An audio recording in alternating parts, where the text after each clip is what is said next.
अगर सपनों को पूरा करना है तो कंफर्ट जोन से बाहर निकलना ही पड़ेगा।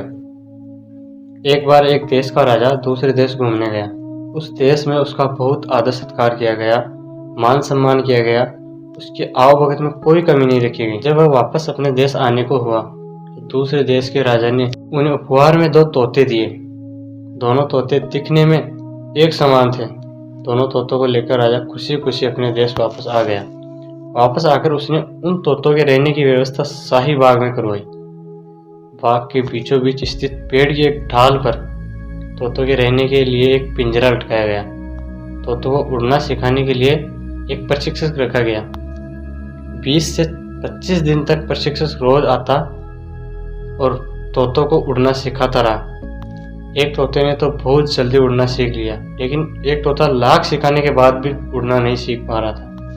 जब राजा ने प्रशिक्षक को बुलाया, तोतों के बारे में पूछा तो प्रशिक्षक ने सारी बात बता दी। महाराज, एक तोता तो बहुत जल्दी सब कुछ सीख गया, वह तो राजमहल से भी ऊंचा उड़ने लगा है, लेकिन दूसरा तोता कुछ सीखने को तैयार ही नहीं है। मैंने बहुत कोशिश की, लेकिन वह पेड़ की एक ढाल पर बैठा रहता है। राजा चाहता था कि दोनों तोते अच्छी तरह से उड़ना सीख जाए। उसने अपने मंत्रियों के साथ एक बैठक की और बैठक के उपरांत दूसरे तोते के लिए अन्य प्रशिक्षक की व्यवस्था की, किंतु दूसरा प्रशिक्षक भी उस तोते को उड़ना नहीं सिखा पाया। इस तरह कई प्रशिक्षक आए, लेकिन कोई भी दूसरे तोते को उड़ना नहीं सिखा पाया। राजा ने फिर से एक बैठक बुलाई दूसरे तोते को उड़ना सिखाने के लिए। इस बैठक में मंत्रियों ने गांव में एक ऐसे व्यक्ति को बुलाने का परामर्श दिया जिसे तोते के स्वभाव के बारे में अच्छी पहचान थी। उस व्यक्ति को बुलाया गया। जिस दिन व्यक्ति आया उसी दिन से दूसरा तोता भी उड़ने लगा।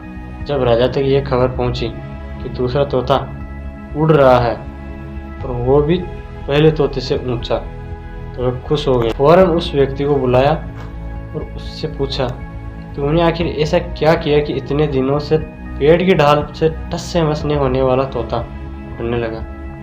व्यक्ति ने उत्तर दिया कि महाराज, मैंने वह ढाल ही काट दी जिस ढाल पर वह तोता बैठा करता था। मोरल ऑफ कहानी का यही है, हम भी अपने जीवन में उस दूसरे तोते की तरह व्यवहार करते हैं।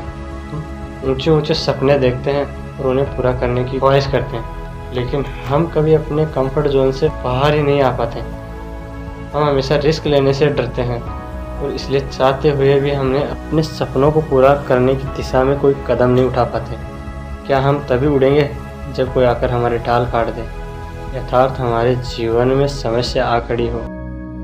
बेहतर यही होगा कि हम पहले ही उड़ना सीख जाएं। जो वक्त के साथ बदल जाता है, या तो आप खुद बदल जाओ या फिर यह वक्त आपको बदल देगा।